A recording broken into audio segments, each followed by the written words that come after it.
আলোচনার মাঝে একটু আগে গৌতমদা আমাদের সিনিয়র মোস্ট সেদিন ছিলেন না। আমরা মনে হয় যে আমাদের এখানে ভূমিকা নেই। আমাদের ভূমিকাটা হচ্ছে আমরা ইন্ডাস্ট্রিতে 40 বছর 50 বছর কাজ করার পরে ইটস লাইক একটা ফ্যামিলির মতো, আমি যেটা বারবার বলি।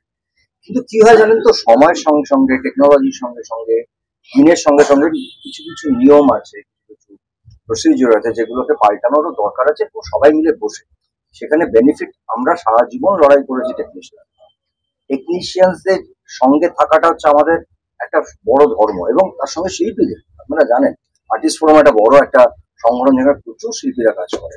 আর ডিরেক্টর, আমার কথা হচ্ছে যে পরিচালকরা, এখানে আমার কথা বারবার মনে হচ্ছে যে এখন যে জায়গাটা আমরা দাঁড়িয়ে আছি এখানে লড়াইটা কিন্তু আসলে কোনো লড়াই না, জাস্ট মান সম্মানের লড়াই চলছে।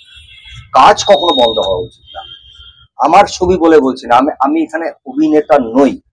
কোনো শিল্পীরা যদি আজকে সেটে যান, আলোচনা হোক কোনো একটা বিষয় নিয়ে, একটা সমস্যা হয়েছে, কাজটা চলুক। কারণ বুঝতে হবে সেই কাজটার মানে পেছনে একজন প্রযোজক শুধু নেই, প্রচুর মাথা কাজ করে একটা ছবি শুরু করার আগে। অভিনেতা, অভিনেত্রী, তার অ্যাসিস্ট্যান্টরা, ডিরেক্টর অ্যাসিস্ট্যান্ট, ক্যামেরাম্যান, এরা 1.5 মাস 2 মাস ধরে রেকি করে একটা ছবি বানানোর আগে।